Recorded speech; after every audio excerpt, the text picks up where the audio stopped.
Tapi seingat saya bahwa di akhir masa jabatan saya 2018 saya memberikan beasiswa sejumlah 1.904 mahasiswa.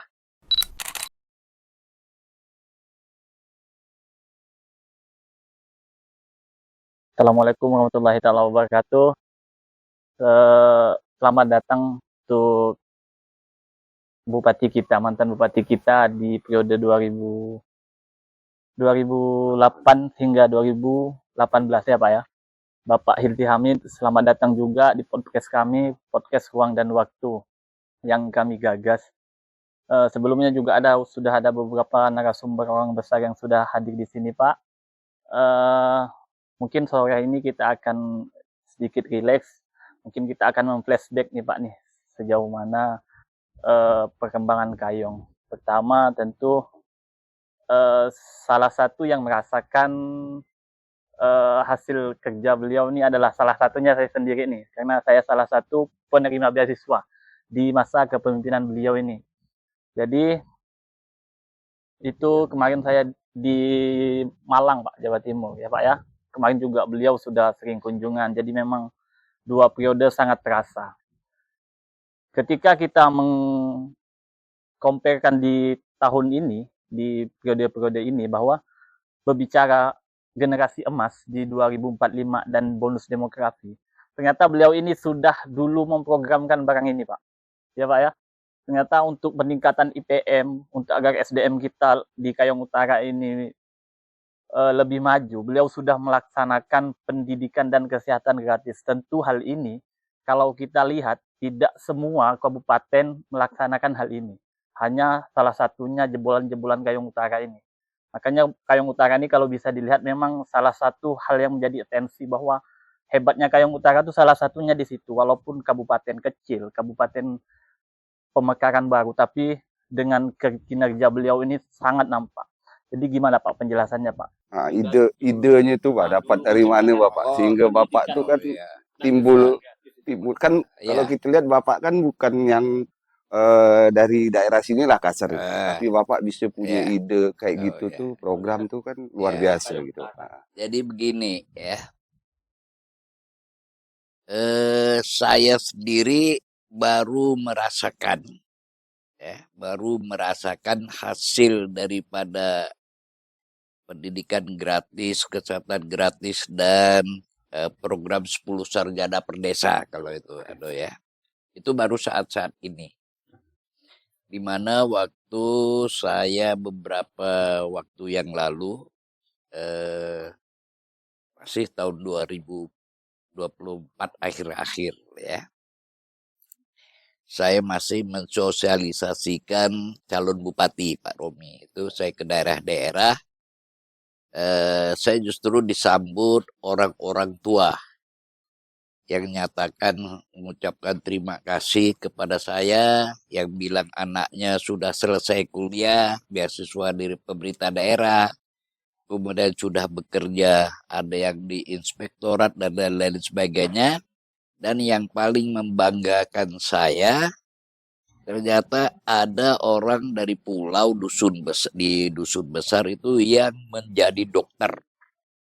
Orang di sana menjadi dokter, dan bahkan beliau adalah alumni dari SMA Negeri Dusun Besar yang baru saya dirikan 2010.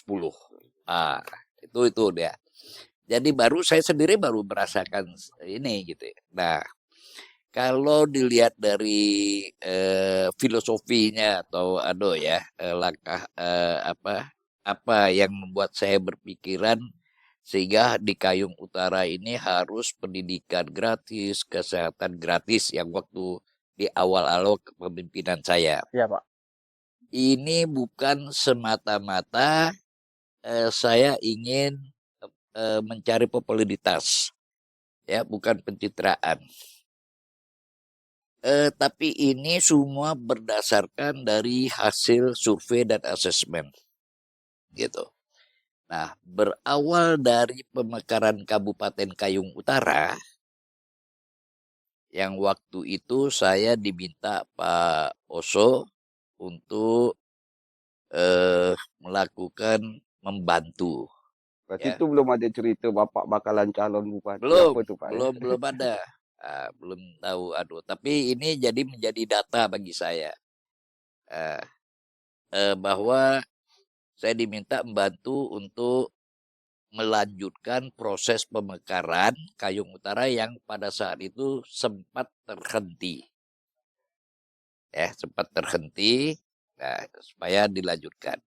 Nah, saya waktu itu menurunkan tim survei yang merupakan teman-teman saya dari mereka ini dari universitas, dari Undip, Di yang Ponorogo. melakukan juga survei kajian terhadap pemekaran, kalau tidak salah saya kabupaten atau kota Bojonegoro waktu itu, gitu ya. Nah, jadi pada saat itu setelah tim ini turun waktu itu, kalau nggak salah saya bawa ada 5 expert ya. Itu ada ahli kependudukan, termasuk urbanisasi, kemudian ada ahli perikanan dan kelautan, ada ahli ekonomi, sosial, dan planologi. Ada 5 orang ini ahli yang datang ke sini. Nah, mereka melakukan survei yang waktu itu saya ingat benar. Saya hanya menyatakan ke mereka, begini, Mas, ini kalian survei, ini bukan untuk melihat kelayakan jadi atau tidak jadinya Kabupaten Kayung Utara ini menjadi sebuah kabupaten, bukan itu. Ya, tapi saya yakin ini pasti jadi. Pasti mekar. Pasti mekar, jadi Pak, ya. pemekaran. Nah, sehingga saya minta mereka melakukan kajian berapa tahun kalau ini menjadi kabupaten, berapa tahun Kayung Utara ini bisa mengejar ketertinggalan dari kabupaten-kabupaten yang lain. Itu dia yang saya minta. Karena di sini kan ada 14 kabupaten, kan ada beberapa parameter yang menunjukkan kemajuan ataupun kemajuan dan pemerintahan di kabupaten. Gitu. Kabupaten-kabupaten lain lah Pak ya. Yang lain. Nah, saya waktu itu berpikiran itu harus saya lakukan karena ingin tahu parameter-parameter yang mana yang masih rendah, ya. Nah, dan berapa tahun Kabupaten Kayung Utara ini bisa mengejar mengejar ketertinggalan ini. Nah, dan strateginya seperti apa? Saya bilang gitu. Nah, dia bilang kemudian dari hasil kajian mereka itu bahwa kalau Kabupaten Kayung Utara ini menjadi Kayung Utara menjadi kabupaten, ini 20 tahun, 15 tahun sampai 20 tahun insya Allah bisa sejajar dengan kabupaten yang lain. Sejajar artinya gini, setiap parameter terhadap kemajuan suatu kabupaten, paling tidak posisi kita di antara nomor 7, nomor 10 lah. Dari 14. 10 besar lah maksudnya ya, Pak ya. Masuk seperti itu gitu. Artinya jangan di setiap sebuah parameter itu kita pada posisi terendah. Posisi 14 misalnya Pak ya. Nah, seperti itu gitu. Nah, sehingga saya mendapatkan data yang sangat-sangat komprehensif gitu. Ya, dia yakin bahwa 15 sampai 20 tahun itu insya Allah itu bisa mengejar ketertinggalan. Termasuklah beliau apa-apa di potensi ekonomi yang harus dikembangkan. Kalau melihat kondisi geografis apa segala harus ada pelabuhan dan lapangan terbang dan lain sebagainya seperti itu. Nah, tapi ada satu hal yang paling mendesak dan menggugah saya. Apa itu Pak? Mereka menyatakan begini, hanya yang paling berat Pak. Ya, yang paling berat adalah bagaimana meningkatkan sumber daya manusia, baik aparatur, ya, aparatur pemerintahan dan masyarakatnya. Kecil semua lah ya Pak ya. Nah, itu ya. Karena pada saat tahun 2005 gitu. Nah, ini kalian boleh percaya boleh tidak gitu. Dari data statistik hanya 6% dari jumlah penduduk di Kayung Utara ini yang tamat SMA ke atas. Nah, coba bayangkan kalau dulu anggap penduduk Kayung ini 80.000 lah. Ya 70.000, 80.000. 80.000. 6% berarti kan hanya 4.800. Itu lebih rata-rata yang pada saat itu adalah pegawai dan guru. Yang lain berarti belum tentu Pak. Nah, yang lain berarti sangat minim sekali penduduk Kayung yang tamat SMA ke atas. Nah, kemudian secara tidak sengaja saya juga mendapatkan informasi ini. Yang pada saat itu Universitas Tanjung Pura ya mewisuda kurang lebih 1.640-an mahasiswa tahun 2006 lah. Nah, di situ kebetulan rektornya masih keluarga saya, Profesor Khairil, abang ipar saya. Dia tanya, karena dia melihat saya sering bolak-balik ke Kayung Utara dan lain sebagainya, dia tanya ke saya, berapa orang yang dari Kayung. Kayung yang tamat? Nah, saya waktu itu belum ada data dengan masyarakat, ada anak yang dari Kayung itu. Maksudnya dari 1.000 lebih lulusan Untan itu Pak? Iya. Ya? Ternyata setelah saya komunikasi dengan Fatul, dengan Ikhwani, Rudi, Itu di pemerintahan semua mereka Pak ya? Di pemerintahan. Sekarang. Kalau dulu kan mereka masih kuliah. Oh iya. Mereka masih kuliah. Berarti para mahasiswa Kayong lah waktu yang itu, ada Pak, di sana. Mereka itu sebelum saya jadi bupati pun sudah dekat sama saya karena dia tidak tahu saya ngurus pemekaran dari sering komunikasi. Jadi ada mahasiswa yang di Pontianak itu ya sering ke rumah saya sebelum ini jadi kabupaten. Sebelum jadi kabupaten. Nah, saya tanya waktu itu berapa orang. Ntar kami cek dulu. Ternyata dia ngasih jawaban ke saya. Ternyata dari Kayung Utara itu pada saat itu hanya 3 orang. Dari 1.000 lebih dari lulusan Untan itu Pak ya? Yang saya membandingkan dengan Kabupaten Sambas yang saat itu ada lebih dari 300 orang. Kenapa Kabupaten Sambas saya bandingkan? Karena saya sering melakukan kegiatan-kegiatan sosial dan masalah termasuk pemerintahan desa karena waktu itu saya di DPRD provinsi gitu kan pernah sehingga saya aktif di sana lebih banyak di sana. Jadi saya mengenal anak-anak Sormadapar dan lain sebagainya, saya mengenal sekali mereka. Ternyata di sana 300, bayangkan hanya 1% dari Sambas kita itu. Itulah yang membuat saya yakin dengan apalagi ditambah hasil survei bahwa yang menjadi tugas berat itu adalah bagaimana meningkatkan sumber daya manusia di Kayung.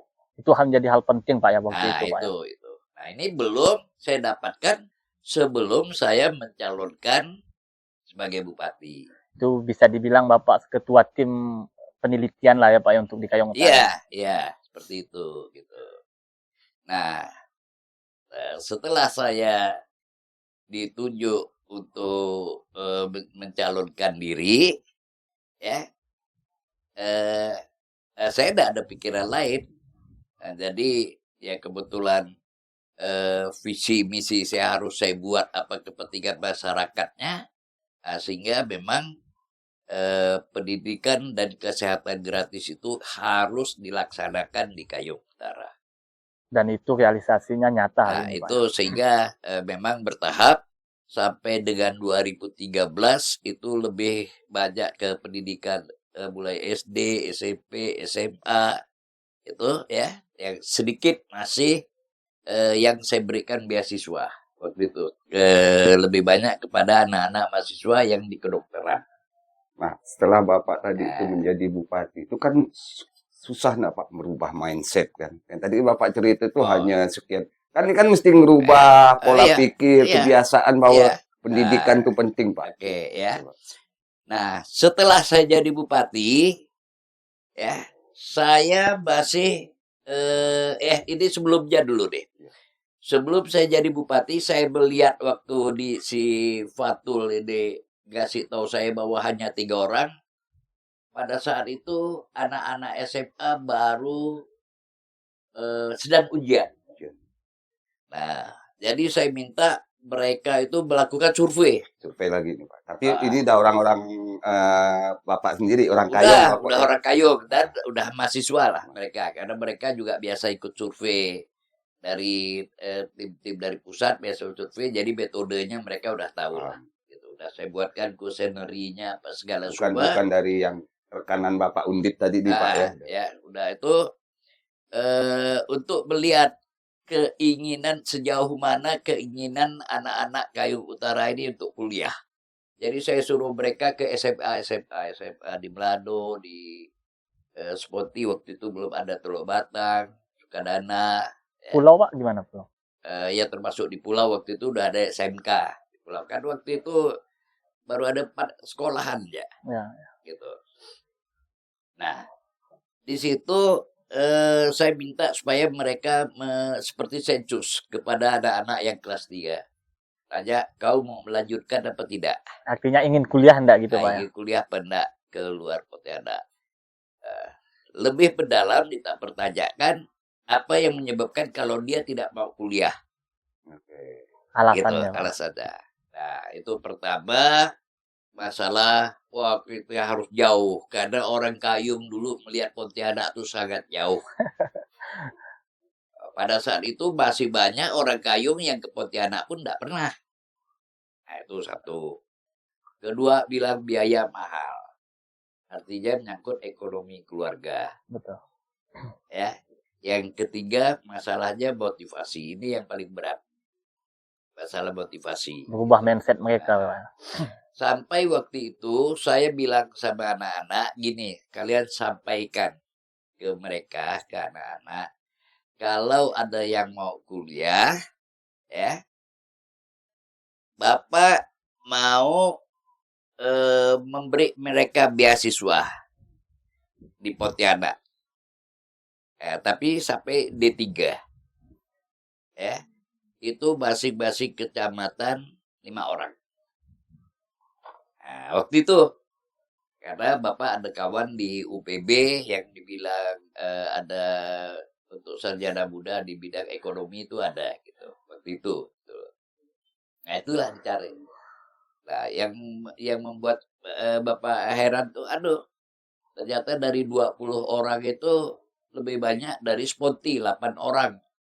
Ini awal nih Pak ya. Awal yang mereka, dari Sponti. yang Sebelum saya beasiswa. jadi bupati. Itu Bapak belum jadi bupati. Belum. Tapi saya gitu. Saya beranikan saya akan bantu beri beasiswa mereka. Ternyata banyak yang dari Sponti. Ada 8 orang. Gitu. Nah, itulah awalnya. Nah, setelah saya menjadi bupati, saya melakukan asesmen lagi. Survei lagi. Nah, karena melihat angka putus sekolah di tingkat sekolah dasar rata-rata masyarakat Kayung Utara ini belum tamat SD. Karena masa sekolah mereka paling 4 tahun sampai 5 tahun. Di situ putus sekolah mereka, Putus Pak. sekolah, ya. Sehingga waktu itu terjadi perbedaan yang sangat jauh antara orang yang berpendidikan dengan yang tidak berpendidikan ini. Kesenjangan sosialnya timpal, Pak ya. Aduh ya, Usianya jangan itu, sosial di bidang pendidikan ini, gitu. Nah, saya minta coba cari apa temuan yang saya mintakan. Pertama, saya minta mereka alasan mereka berhenti sekolah di SD, ya. Ya, kemudian kenapa tidak melanjutkan, kenapa tidak semua gitulah. Jenjang berikutnya. Jadi pertama alasan mereka tidak sekolah, tidak melanjutkan, ya itu rata-rata karena sarana prasarananya tak ada. Sarana prasarana enggak ada. Jadi ada SD di satu desa, dia tamat SD udah selesai. Karena SMP tak ada situ. Ada pun mungkin jauh Pak ya. Ya artinya ya di luar dari desa dia udah jauh Betul. mereka gitu loh. Nah itu ya. Yang kedua nggak mampu, masalah ekonomi nggak mampu untuk beli pakaian seragam beli sekolah, buku dan beli lain buku. sebagainya. Nah, yang ketiga motivasi. Motivasi ini yang saya lihat juga menjadi beban bagi saya tuh sebagai contohnya saya waktu itu ke Dusun Pancur. Ya. Di Dusun Pancur itu saya sering melihat motivasi anak orang-orang sana melihat sekolah. Kalau misal pertama masuk SD di tahun pertama itu masih ada 30 orang ya sekolah. Yang dalam kelas itu Pak ya. Kelas 1 ya. Tapi di kelas 2 berkurang lagi. Udah berkurang. Di kelas 3 udah berkurang. Tahu-tahu di kelas 4 tinggal 8 orang. Saya tanya, kemana anak-anak nih yang awalnya dari 30 tinggal menjadi 8? Oh, jawab orang-orang tuanya itu semuanya ngelaut, Pak. Artinya, masyarakat kita pada saat itu makin dia berusia dan berotot, ya, itu udah mencari nafkah untuk membantu orang tuanya atau dipaksa orang tuanya. Segala kemungkinan itu Pak ya. Lebih ke ekonomi Pak ya. Gitu. Jadi masalah ekonomi. Nah itulah sehingga waktu itu saya sudah merencanakan waktu saya bikin visi misi ini bahwa di Kayung Utara ini yang namanya pendidikan gratis itu harus secara absolut. Ya, harus total. Ya, kesehatan gratis juga seperti itu. Nah, itulah awal dari pendidikan gratis dan kesehatan gratis. Yang pertanyaan masalah sarana prasarana yang tidak ada di Kayung, ya pada saat itu saya nyatakan bahwa kalau itu tidak ada itu menjadi dosa pemerintah karena tidak menyediakan sarana prasarana. Tapi kan dulu itu kan Pak baru mau mekar nih Pak nih. Apakah itu bukan jadi kendala Pak tentang kan baru mau berkar, belum saya jalankan. Oh ya. Kan seperti itu belum saya jalankan, tapi itu harus dilakukan kalau saya jadi bupati. Oh. Nah, itu pegangan saya. Makanya di visi misi saya udah saya sebutkan pendidikan gratis, kesehatan gratis. Banyak masyarakat itu yang nggak tahu, kawan-kawan di dewan apa segala tuh nggak percaya waktu itu bahwa bisa pendidikan gratis, kesehatan gratis. Pesimis lah ya Pak ya. Pesimis sekali. Gitu. Karena kan baru mau mekar nih kan. Baru mekar ini gitu. Nah, sehingga begitu saya menjabat itu saya lakukan ya hampir lebih dari 20% dari anggaran pemerintah daerah itu semuanya untuk kependidikan dan kesehatan. Nah, karena waktu itu saya memerlukan untuk membangun sarana prasarana. Coba yang sekolah SMA aja hanya 4, SD aja berapa, SMP berapa. Sehingga memang anggaran itu harus untuk pendidikan. Jadi lebih banyak pembangunan kita pada saat awal-awal di awal-awal itu sampai tahun ketiga keempat itu lebih banyak bagus sarana prasarana pendidikan. Nah, dan alhamdulillah sampai Bapak berakhir 2018 yang semula SMA hanya 4 jadi 24. Iya, karena kan lu bicara Sukadana aja kan hanya 1 Pak ya. SMA gitu. 1 ya, aja. Kan? Ini kan itu. Bapak kan bicara berakhir lah, kita persingkat nih Pak. Nah, kan akan berganti pemerintahan nih Pak. Nah, bagaimana Bapak mensiasati itu supaya program ini nih Pak kan tetap berjalan Bapak. Jangan sampai ini kan tadi mau menuju Indonesia Emas itu kan Pak programnya harusnya. Jadi gini, gimana Pak? Dari data-data kependudukan kita yang lalu, saya dulu udah pernah bilang bahwa Kayung Utara itu mendapatkan bonus demokrasi di tahun 2025. Makanya kalau sekarang ada survei lagi berapa usia masyarakat Kayung itu yang produktif sekarang itu akan kelihatan. Sebenarnya secara seluruh Indonesia itu tahun 2045 ya. Tapi Bapak yakin tahun 2025 itu Kayung Utara mendapatkan bonus demografi. Bonus demografi ini adalah kan jumlah penduduk yang usia masa kerja itu lebih banyak dari yang bukan usia kerja. Nah, seperti itu gitu. Nah, itu dia.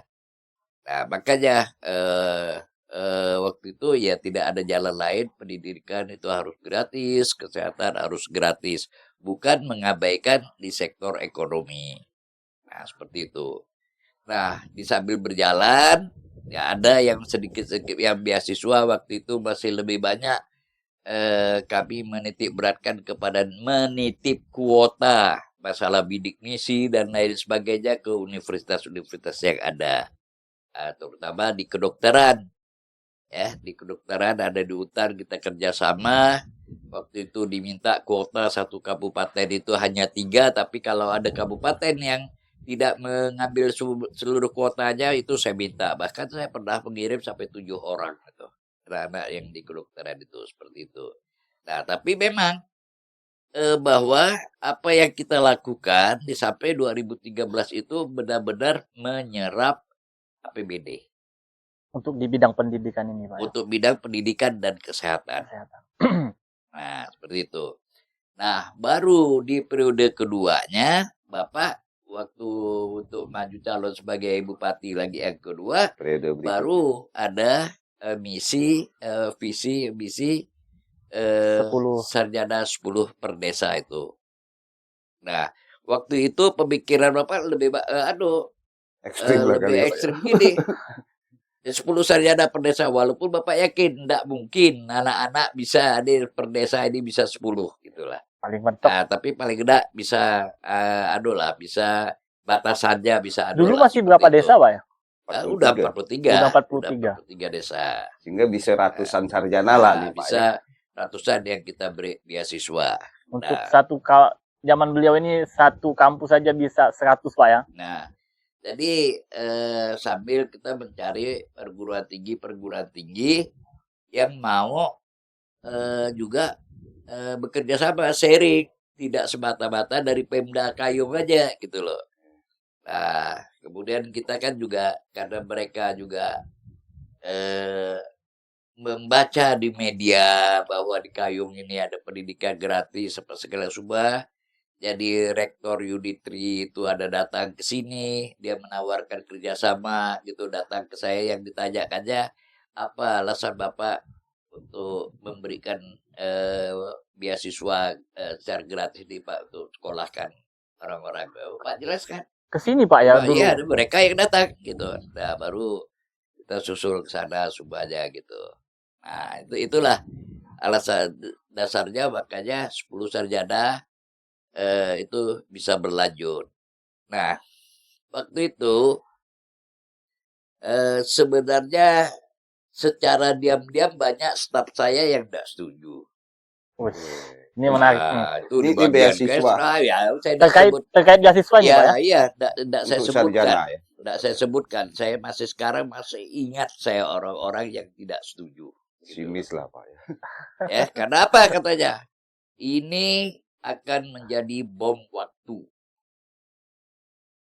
Nah, seperti itu. Sedangkan saya, ya, niat saya untuk memberikan beasiswa agar masyarakat di sini pertama untuk meningkatkan IPM kita supaya cepat di atas 60. Kejar 60 itu, Pak. Di atas 60 gitu. Nah, kemudian yang kedua supaya juga anak-anak yang sudah lulus ini ya bisa membuka peluang kerja yang lain. Ya seperti kalian lah sekarang. Kalian kan dapat beasiswa. Nah, sekarang kan bikin podcast apa segala semua gitu. Bisa punya Bisa pikiran coba yang punya lebih pikiran terbuka. yang gitu. Nah, seperti itu. Nah, sayangnya ya beasiswa ini tidak dilanjutkan oleh kepala daerah yang melanjutkan saya. Itu satu. Yang kedua, ya karena itu tadi. Dan dia juga sama. Berpikiran saya menyediakan bom waktu.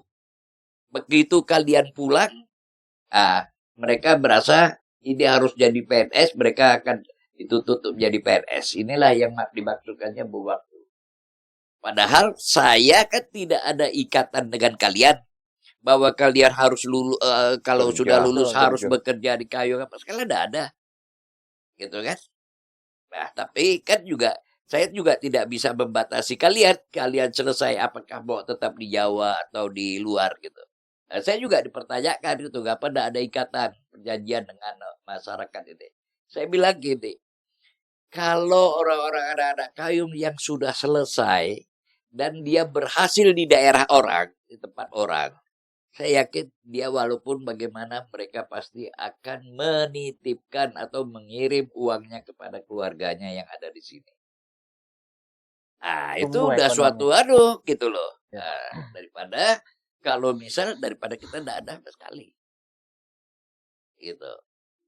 Nah, itu satu ya. Jadi dianggap bom waktu seperti itu.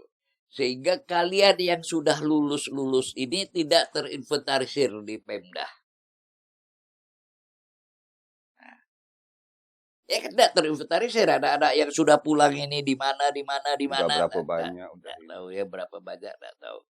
Tapi seingat saya bahwa di akhir masa jabatan saya 2018 saya memberikan beasiswa sejumlah 1.904 mahasiswa.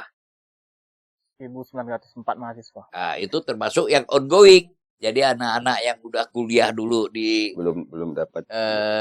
di Untan di mana sebagainya, kemudian juga ya paling tidak yang untuk mengerjakan skripsinya apa segala semuanya saya ingat tuh ada bantuan tuh 12 juta lah gitulah.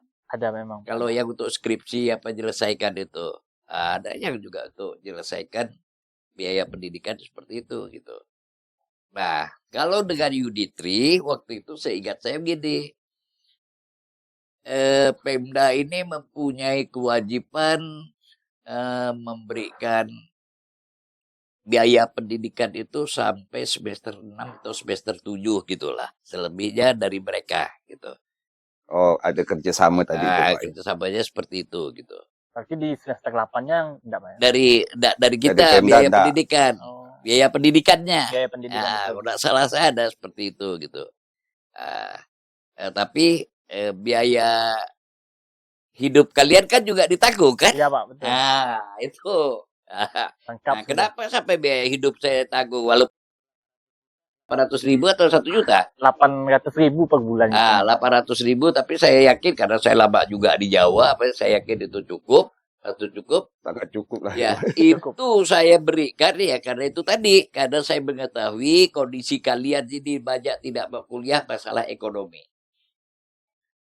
Artinya kalau kalian udah dapat biaya hidup, tidak pikirkan biaya sekolah dan lain sebagainya, apa segala kan, rugi kalian. Ya kan? Iya. Nah, terus saya ingat waktu tes untuk mendapatkan beasiswa. Saya bilang bukan masalah tes akademiknya. Saya lebih memilih kalian kepada konsultan ini untuk yang melakukan tes itu dalam hal kemampuan beradaptasi di luar.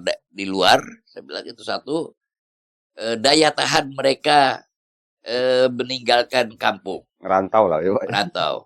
Karena ini saya alami sendiri. Kemudian jurusan. Mereka boleh pilih, tapi kita yang menentukan jurusan. Dari hasil psikotes itu, gitu loh. Nah, kenapa? Saya pernah mengalami sebelumnya.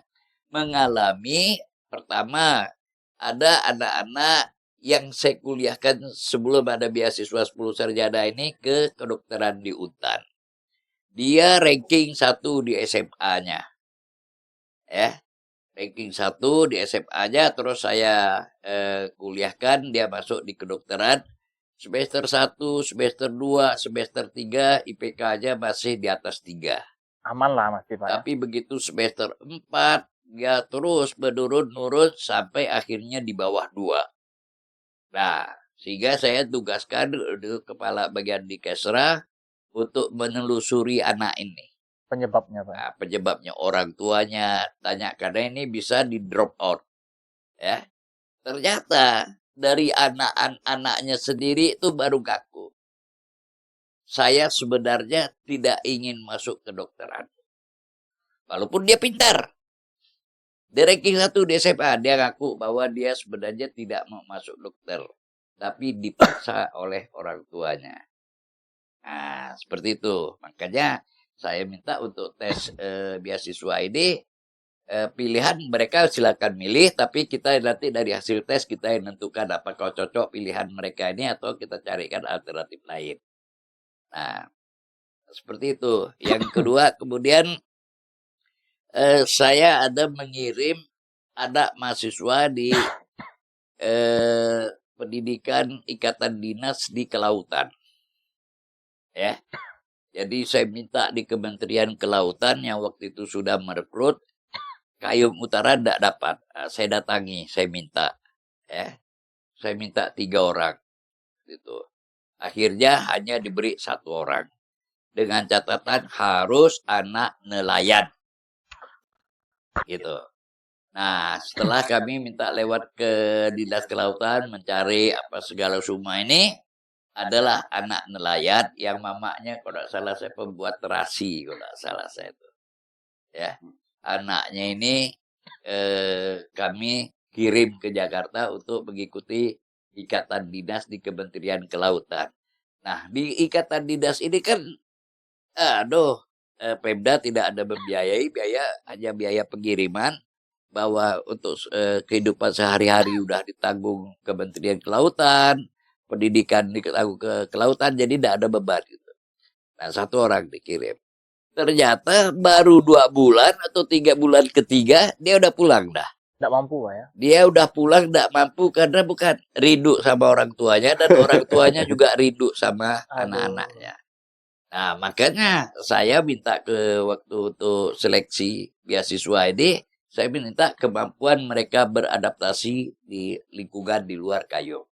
Yang merantau itu tadi. Seperti itulah gitu. Nah, ini kan tadi Bapak bilang tuh setelah Bapak tuh nah ini kita mungkin melupakan yang ke belakang, yang ke depan nih Bapak kan. Nah, ini kan udah pemerintahan yang mungkin awal nih Pak. Terus tadi kan kalau kita lihat nih Pak, ada 2 faktor nih Pak. Pendidikan dan ekonomi gitu Bapak ya. Yang tadi Bapak itu tuh yang bisa mempengaruhi Kayong untuk ke arah ke depannya Pak. Nah, sejauh mana nih Pak Bapak melihat nih ke depannya nih Pak Kayong nih Bapak nih, baik dunia pendidikan maupun ekonominya Pak. Nah, ya, jadi gini, kalau melihat dengan kondisi, kalau kemarin saya lebih menitik beratkan itu lebih dominan itu bagaimana berusaha untuk meningkatkan IPM gitu ya. Sehingga memang saya tidak melihat kalian kuliah jurusan apa, apakah kepentingannya di Kayong ada apa tidak gitu. Tapi saya yakin bahwa untuk kalian bekerja sekalipun dimanapun pasti masalah ijazah ini menjadi penting kan seperti itu. Ya, itu aduhnya. Nah, tapi kalau sekarang mestinya pemerintah ini sudah memilih. Karena sudah melihat perkembangan Kayong seperti ini, apa yang mau dipusatkan. Ya, umpamanya, contoh lah. Sekarang ada investasi di penembang. Mestinya, sekarang ini pemerintah sudah harus komunikasi dengan perusahaan, pegawai-pegawai apa, dengan keahlian apa yang kalian butuhkan. Nah, mestinya udah seperti itu. Dan itu harus dilakukan melalui Dinas Tenaga Kerja. Ini bukannya perusahaan-perusahaan yang gerombolan itu terus mencari orang untuk bawa mereka terus ke sana. Siapa yang tanggung jawab? Nah, sehingga kalau misal ini sudah dilakukan, artinya sudah ada pelatihan dan lain sebagainya, pemerintah yang menjamin orang-orang ini pasti mampu bekerja. Berarti kayak ikatan dinas gitu lah ya? Bukan ikatan dinas. Ya mereka di dalam hal ini hanya mengikuti pelatihan dari dinas tenaga kerja. Gitu loh. Nah, di samping itu ya berarti ada kerjasama antara perusahaan dengan pemerintah. Gitu. Berarti lebih spesifik lah Dinas Tenaga Kerja ini mencari apa sih yang dibutuhkan mereka. Usaha. Seperti itu gitu loh. Jadi hubungan kalau tadi Bapak itu lebih melihat IPM-nya tadi itu Pak. Nah, untuk pemerintahan sekarang ini sudah tidak Udah lebih seleksi. Jadi artinya kan juga sudah saatnya kita mengembangkan ekonomi segencar-gencarnya seperti mengembangkan pendidikan dan kesehatan masa lalu. Gitu, untuk membuka lapangan kerja. Gitu. Nah, artinya dari situ kan sudah kelihatan jurusan-jurusan apa yang diperlukan untuk membangun Kayu Utara ini. Sehingga lebih selektif. Yang dulunya kan bahkan saya pernah mengirim sampai 1 tahun sampai 100 orang lebih gitu loh. 200 yang ikut lulus tes itu. Nah, seperti itu gitu kan. Nah, Berarti tetap nah, mengikuti. sekarang ini kan udah jelas nih kelihatan. Yang apalagi ada apa? Brigade Ketahanan Pangan. Ya, Brigade Pangan. Nah, Brigade Pangan. Iya, Pak.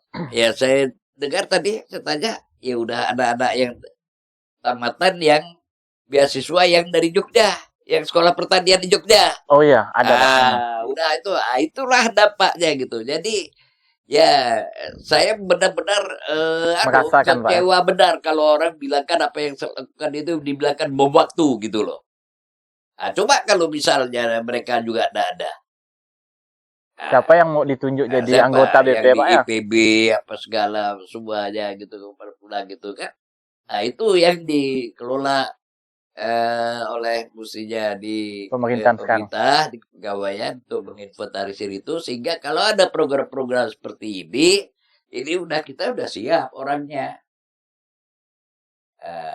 Nah, terus dengan pemerintahan sekarang, Pak, apakah tetap akan melakukan pendidikan dan kesehatan gratis itu lagi tadi? Oh, itu tetap, itu udah karena dari kalau saya lihat visi misi dari Bupati Wakil Bupati ini kan itu tetap masalah pendidikan gratis itu hanya lebih selektif. Lebih selektif. Lebih selektif. Tapi untuk pendidikan dasar, pendidikan menengah itu harus gratis murni gitu loh. Jadi mengikuti perkembangan tadi, ada investasi masuk ke Kayong, beasiswa ini lebih selektif mengikuti apa yang ada di investasi itu. Nah, kan gini Pak, ini ada investasi, mungkin Bapak juga ada dengar lah di Facebook atau di media sosial nih Pak, ribut ini segala macam nih. Apa yang mau Bapak sampaikan ke masyarakat Kayong nih Pak, supaya investasi ini pun bisa berjalan dengan baik, lancar, apa segala macamnya. Jadi saya ini sebenarnya dulu pernah membayangkan bahwa Kayong Utara ini pintu ekonomi Kalimantan Barat. Karena ada pelabuhan di Teluk Batang itu yang waktu itu udah masuk di sebagai pelabuhan Nasional. pengumpul pelabuhan nasional gitu loh. Nah, saya tahu kalau banyak orang bilang potensinya besar, saya tidak juga melihat bahwa potensi itu besar sekali tidak. Ya contohnya, ya keluar masuk barang kita apa segala, ya paling sekarang kan sawit, ya tambang kita hanya menyediakan fasilitas bongkar muatnya di Batan.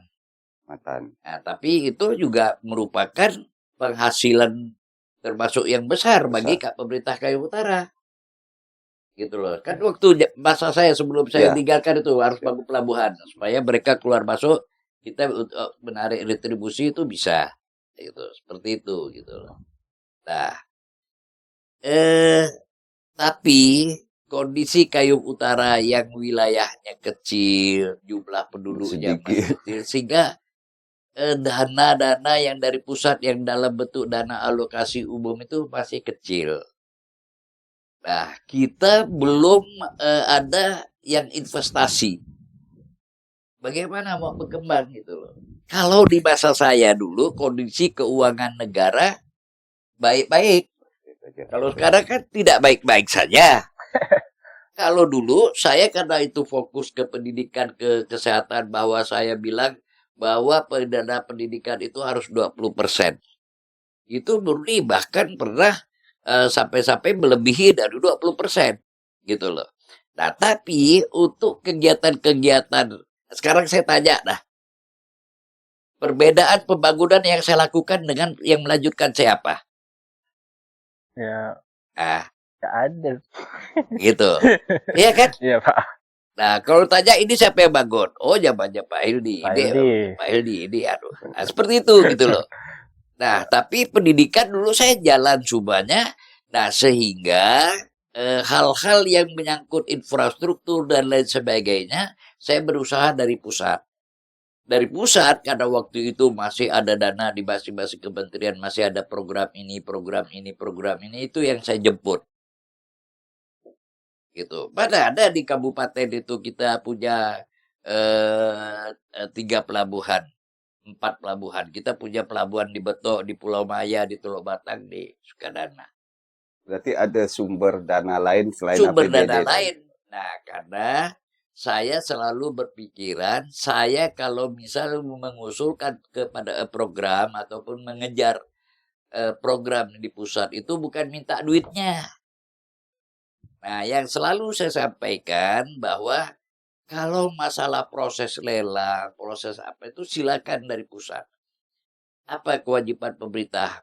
Apakah menyediakan jalan masuk untuk menuju ke pelabuhan atau pembebasan tahan itu menjadi kewajiban pemerintah. Itu yang kita sediakan. Nah, kita seperti itu sehingga banyak program yang masuk yang tidak membebani APBD.